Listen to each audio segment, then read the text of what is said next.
Et quand on a l'âge que nous avons, la moyenne d'âge ne peut pas dépasser 40 ans. Et c'est peut-être même largement de ça. Peut-être que nous anciens tout vers le haut, mais sinon, la moyenne d'âge ne peut pas dépasser 40 ans. 35 ans. Et c'est rassurant. Mais quand on a cet âge, on a un projet bâti sur des principes, sur, comme nous le disons nous, le slogan de notre parti, le don de soi pour la patrie, sur une obsession et une seule, moins qu'un pays n'est jamais fait, n'est jamais construit que par les enfants du pays. Et que nous avons tout le potentiel dans ce pays pour qu'en un temps très court, Sénégal, les gens vont se dire, mais comment ça, où est-ce qu'on était pendant 57 ans? On a tout le potentiel, sauf le leadership qu'il faut. On dit le peuple, c'est vrai qu'il y a des problèmes avec le peuple. Mais les leviers dont dispose un leadership, si on t'élit président de la République, dañ la fal président de la République, dañ la falé ba pare dañ ne léegi dañoo bëgg nga defar réew dinañ la jox suñu xaalis mooy budget kenn ku ne ci ñun chaque jour nga génne dara ci sa poche fay ko impôt moo xam carte crédit boo jënd ñu jël ci TVA moo xam ndox boo fay facture moo xam boutique nga bu jënd Coca-Cola wala saako ceeb bu ñu jënd ci kër gi. Nous payons tous les jours des impôts qu'on collecte jusqu'à ce que ça fasse maintenant 3400 milliards dem jox ko ne ko comme ñoo la fal dañu bëgg nga defar réew mi on ne va pas te laisser, on te donne notre argent, on te donne une administration qui est sous tes ordres. La Constitution, c'est le président qui nomme aux hauts emplois civils et militaires. Qui 14 millions de Sénégalais, pour la neige, mais qui m'a nommé. On te donne une armée, jox le service de renseignement, jox la diplomatie. Ne la mën nga dem lepp ci suñu tour ñun ñoy fay. Tu peux t'endetter. On te donne tout pour nga defar réew. Mais koku amato prétexte nan woy tu sais le peuple sénégalais comme ça. Yow ya wara jubbanti askan te askanu Sénégal jafewul jubbanti. Ils ont besoin ñu jox leen ay orientation forte. Exemple. Ils ont besoin que ça commence par toi-même. Tay dafa am fuma dem di waxtaan ak deux jeunes filles ñu waxtaan nonu ñu ne ma waaw xam nga sax moom li ñuy wax ci ay Karim Wade ak li ñuy wax ci diw ak diw waaye nag nañu waxante dëgg fii ku fi falu nag sa waa kër war nañoo mën a am ci affaire bi. voyez le niveau de mentalité. ma ne ko mais foog nga ni doomu Angela Merkel wala doomu Barack Obama wala doomu Nicolas Sarkozy wala doomu am na sañ-sañu ne sama baay fal nañ ko rek léegi man damay gundaan daal nañ ma jox ay millions wala milliards wala sax seen jabar ñu jox leen xaalis bu dul jeex ñuy wër di joxe ñu naan aka moo baax aka moo tabe kii bi mu feebaree moo ko jox fan la jëlee xaalis suñu xaalisu réew. Alors et ça c'est parce que ñi jiite waroon joxe exemple ñoo ko joxewul. C'est pourquoi ñun on dit tout le temps tey si on était à la tête de ce pays fonds politique wala caisse noire dootul am ci réew mi parce que c'est inadmissible qu'on donne pratiquement 10 milliards à quelqu'un te amul benn contrôle buñ ciy def du Cour des comptes du IG du dara mu yor 10 milliards di ci jox ku ko neex saa su ko neex te suñu l'impôt la ça il faut que ça finisse. Et la ñuy xaar ci leader bi su ko defee le peuple va suivre parce que soo commencé par toi-même ne publiquement sénégalais voilà ce que je perçois en tant que président de la République. Amul beneen fal ngeen ma président loger ngeen ma nourrir ngeen ma jox ngeen ma salaire jox ngeen ma avion bu may tukki su may génn ci mbedd bi sax on arrête tout le monde pour man ma jàll soxlaatuma leneen. Tout le reste sera géré de manière claire à travers un budget ñu xam fu xaalis bi di dugg discipliner sa bopp ne leen nag sama njaboot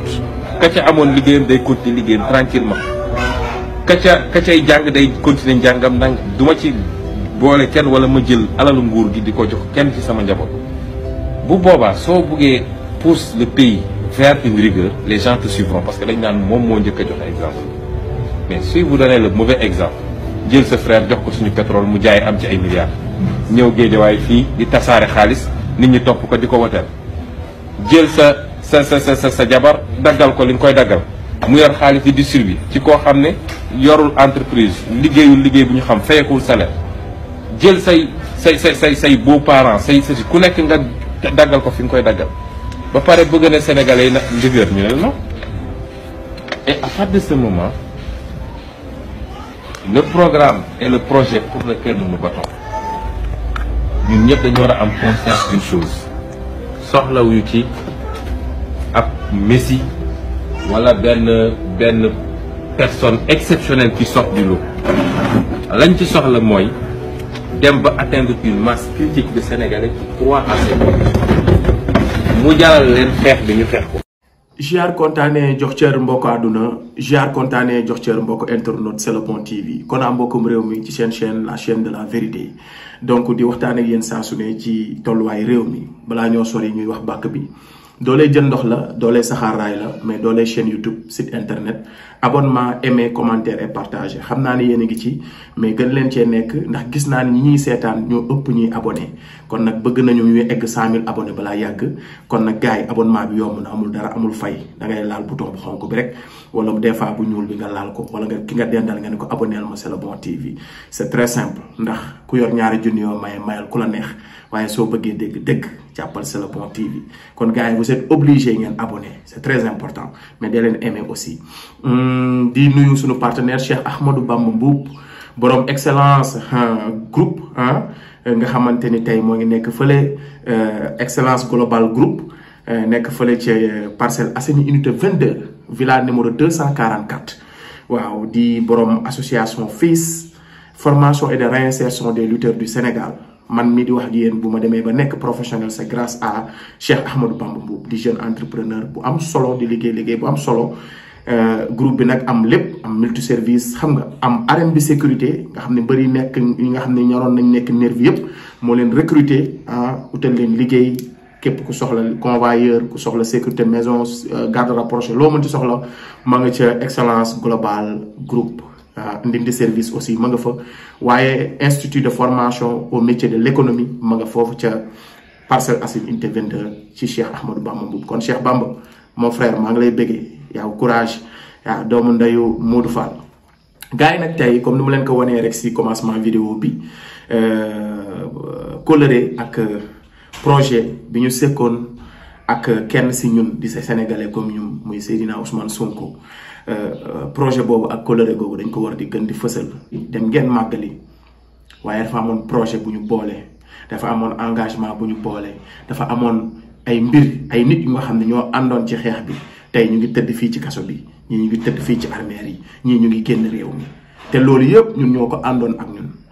xëy na peut-être yàlla may na leen tawféex ngeen dem màggali waaye ñoom ñu ngi ci ay xat-xat te ñun ak ñoom ñoo ko bokk amaana sax ñun li ñu def ñoom defuñu ko am na ñoo xam ne defuñu dara seen engagement moo tax tey ñu nekk ci xat-xat comme nag màggali nañ ba ñëw maa bëgg ñu tegaat suñu tànk kon loo gis Marième Faye Sall li mu def ci kanamu xalif bi ak Macky Sall noonu uude ni mu la gisee la lay ëwalee te butéel la mu def la saañ bi xeeñ ñaari wax yooyu doomu wolof yi dinañ xam li may wax sama nday ajoor la nag doonte malien la dama ne butéel la mu def la saañ bi di xeeñ te uude ni mu la gisee la lay ëwalee man analyse boobu laa ciy def bu gàtt ndax alxuraan xajul ci bopp golo ci ndigg lañ koy yeew waaw li tax may wax man mooy vidéo bi ma leen wan ci kanam vidéo bi ma leen wan ci kanam ñun lii lañ soxla damay dégg ñu naan xale yi amuñu kilifa wala xale yi dañoo yaradiku wala xale yi dañuy def nangam ak nangam gis nga Ndongo Lo dafa woy bu am solo dafa ne ab tegale bu jubee te daanuwul ba jiitoo jub ku dul gis nga ni ko demal te jàppoo ci yat wa bëgg loolu du mu daanu lii muy bëgg a wax foofu mooy li ma bëgg a wax foofu mooy gis nga njiit bu jubee moom mooy jubal ak asanam moom la Ousmane Sonko di leen leeral noonu on ne met pas les charrues avant les bœufs maanaam njiit moom mooy jubal ab askan loolu mooy leadership moom la yonent bi ñëwoon def waa Màkka def ko Médine njiit moom mooy xàll aw yoon njëkk ca déggal leen Ousmane Sonko fu mu waxee mooy li fekk ci rek ci li Cheikh Ahmadou Mbacké Rafahi wax ñu wax ko mu fekk ñu ci ne ab njiitum réew kenn waru koo ñaanal kenn waru koo gërëm dañ koo war a ñaanal sëñ Ahmadou Mbacké loolu laa wax dañu ne damaa réew sëñ Ahmadou Mbacké Rafahi nee na yaakaar ak gëm ak wóolu ak doyloo yàlla lañ koy def te moom yàlla la ko def maanaam dafa am wax yoo xamante ne nii yàlla moo ko joyoo moo tax ma ne képp ku bëgg am tawxiid di jullit del déglu Sëñ Ahmadou Mbacké Rafahi surtout nag ngay murit parce que fi mu teg tànkam dafa nekk dafa leer danga koy déglu di xam ni da ngay yokk ci yàlla te surtout Serigne Touba la doomu Cheikh Mouhamad Al Fadal la mais ñag on préfère di déglu ñu ñuy doo comprendre ñi lay quoi yombalal mbir yi di la ko xam nga donc njiit fi Ousmane Sonko di waxee njiit nii lay mel doo Messi doo Christ mais munoo woote yoon kuy digle sa ngaay day fekk nga set doo yor ji koy téere moo tax kii lañu soxla kii lañu Macky Sall bëgg a xañ kii lañu système bi bëgg a xañ kii lañu nit yu bon yi tekkiwul dara ci Sénégal nga xam ne matuñu 5% bëgg a xañ est-ce que ñun war nañ ko nangu foofu la mbir mi nekk jóge nañu màggal nañu focusaat ci li nga xamante ne mooy projet bi génnee détenu yi ci biir kaso bi xeex ñu génn ci kaso bi Ousmane Sonko génn ci kaso bi parce que Ousmane Sonko ma wax leen tey histoire du ay négociation moo koy may liberté loolu dama leen koy wax tey yéen askan wi gis nga li taxoon mu naan leen man askan wi laa yaakaar ginnaaw yàlla loolu baatin la ginnaaw yàlla ak yonent bi yéen askanu Sénégal la yéen a mën a génnee Ousmane Sonko ci xat-xat bi képp ku ci xeeb sa bopp ku yaakaar ne waxuma la yow laay waxal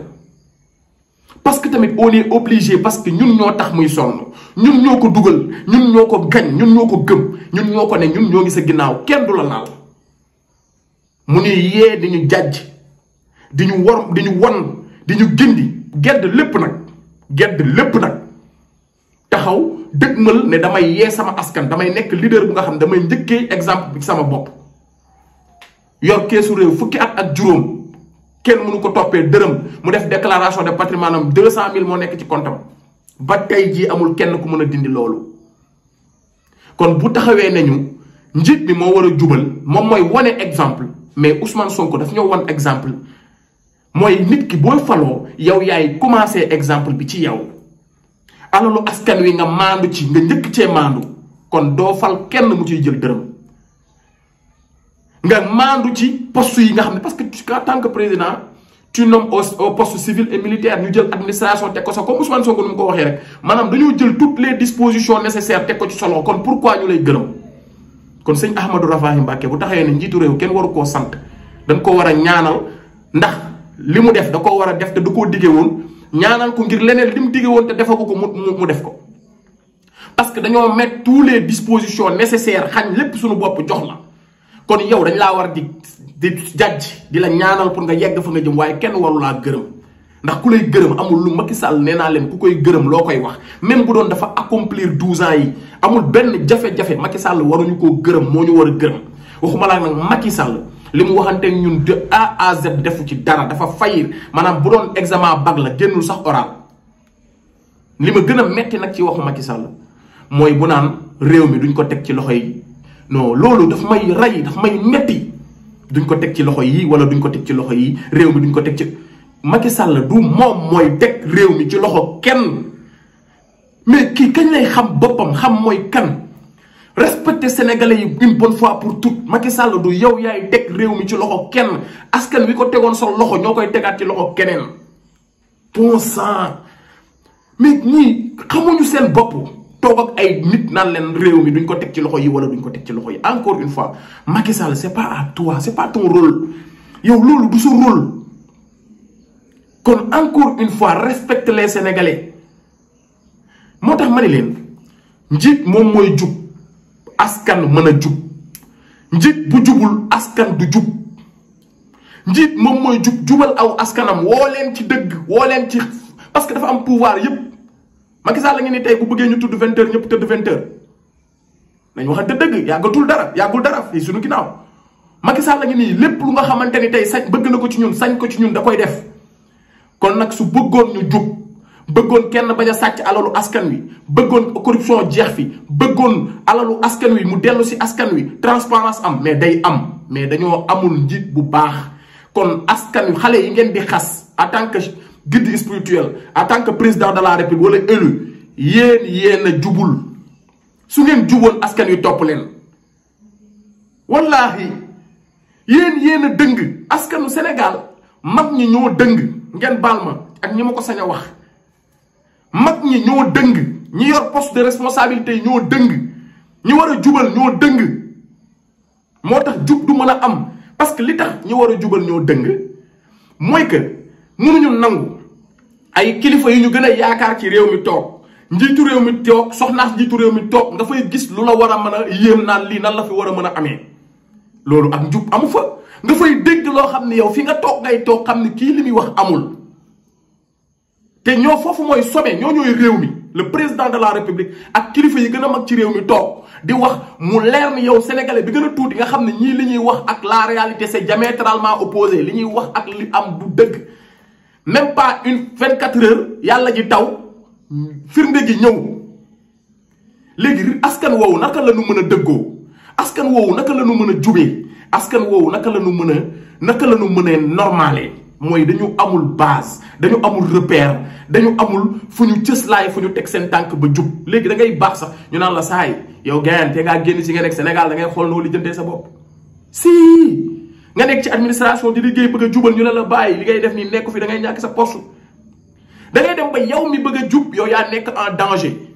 yow mi bëgg a wóoral yow mais xoolal soldat alkaati bi jël nit kii nga xam ne xaalis rek la fay convoyeur mu jaarale ko sens interdit en tant que un agent assermenté sol tenue yor suñu alal ñun suñu moto jaar ci suñu kaw tali sens interdit ndax dañ koo fay xaalis léegi naka lañu bëgg a laajee askan wi mu jub te ñoom ñi war a jubal jubuñu dama bëgg rek ñu waxtaan ci xel mes frères naka lañu bëgg a demander la jeunesse ñu jub parce que ndaw yi ñu ñooy ñaaw yaay lu bon ñu ne ndaw ñi la mais mag ñi ñoo jubul ñoo jëlul seen responsabilité il faut que ça soit clair fi nga yaakaaree ak njub foofu la dëng te gën a am fi nga yaakaaree transparence foofu la ak bon gën a am fi nga yaakaaree ak yar foofu la ñàkk yar gën a am parce que li Marième Faye Sall toog doon ko def ak Macky Sall mais loolu ñàkk yar la amul leneen luñ ko mën a qualifier lu dul ñàkk yar nga toog it di wax loo xam ne du dëgg loolu it ñàkk yar la léegi naka la mag ñi bëgg a ñàkk yar bëgg a yar xale yi kon je pense que le respect elle est réciproque mais lii leader bii di Ousmane Sonko ku mel nii ñun moom la ñu soxla te dañoo war a xeex ba teg ko ci bopp réew mi sinon dinañ ko réccu mënuñoo ñàkk a màggali nañu dem nañu ku nekk na ci jàng dara ñu delsi xam ne suñuy xeex ak suñuy bëgg-bëgg ñëpp dañ koo bàyyeeg ñun donte ñun mënuñu bàyyee kenn la nga bëgg foo ñu woo ñu wuy la ñun askanu Sénégal noonu lañ mel waaye nañu xam ne ñun suñuy jafe-jafe ak suñuy bëgg-bëgg dañ koo bàyyeeg ñun au contraire sax ñañu yaakaar ni sax ñooñ ci war a dimbali gisuñu ko donc ñoom bu ñuy wax dañuy naan tout est nickel tout est ok waaye teewul heure bu ñu woowee ñu dem ngeen ba ñëw delsiwaat leen ci seen jafe-jafe yi delsiwaat leen ci seen tolof-tolof yi delsiwaat leen aussi si seen ñàkk liberté gi ngeen ñàkk liberté delsiwaat leen ci suñu ndóol gi ñu ndóol delsiwaat ci suñu ñàkk jàmm gi ñu ñàkk jàmm màggali nañ ba ñëw waaye dañuy delsiwaat ci réalité bi ñuy dund sëñ bi defar la lépp baax na lépp waaye baax na bu ñu delloo see si kër yi dinañ xam ni lépp si suñu responsabilité la nekk kon prenons nos responsabilités libérer ces jeunes gens yi nekk ci biir kaso bi libérer Ousmane Sonko ñu jël Sénégal jox ko Ousmane Sonko mu defar ko une bonne fois pour tout du ay rêve lu mën a nekk la du lu jafe lu nekk la ba pare ñun rek la ci yàlla di xaar kon gars yi nañu jébbal kii réew mi kii wax nañu fi mu jëm wax nañu li mu bëgg xañ na boppam lépp wan nañu lépp luy wane ni c'est l'homme qu'il faut kon gars yi nañu jébbal kii réew mi ndax njiit moo mën a jubal aw askanam njiit moo mën a jubal ab wax nañu ko soxlawul dërëm ci askanu Sénégal soxlawul dërëm ci li nga xamante ne moom mooy nguur li mu soxla mooy jubbanti la Sénégal li gars yi doon wax ni c'est impossible mu wan leen ni c'est pas impossible c'est possible dans peu de temps ñu développer ci réew mi kii mooy gor te il est constant Ousmane waxi daawam waxi daawaati géejam ak waxi renam c'est la même chose ku koy xas loo koy xasee ku koy xas loo koy xasee gatsa ku koy xas loo koy xasee si tu me fais je te fais ku koy xas loo koy xaxee résistance yéen a ñàkk lu ngeen xasee gor si transparence équité ngor dëggu gore constance 2014 ba léegi sumi woo sa pantalon say moroomu bàyyi nga àndoon ak ñoom ñu sumi seen pantalon tey dugg ci palais bi ngay gor di dund lu metti ñu teg la lu metti lépp ngay endurer joxe sa bopp ngir sa askan, don de soi pour la patrie, oubli de soi pour la patrie, dem ba tëdd lalu prison, def grève de faim presque 1 mois et quelques, di def don de soi. Askan wi, soyons reconnaissants envers cet homme. Askan wi, soyons reconnaissants envers cet homme. Sinon, Dieu va nous maudire à jamais. Wallahi wa rabbul kaaba. Envers ces hommes, sax lay wax. Ces hommes qui sont en prison, ak ñu tëdd ci bàmmeel yi. Soyons loyaux avec eux, envers eux. Sinon, wallahi, Dieu va maudire le Sénégal à jamais.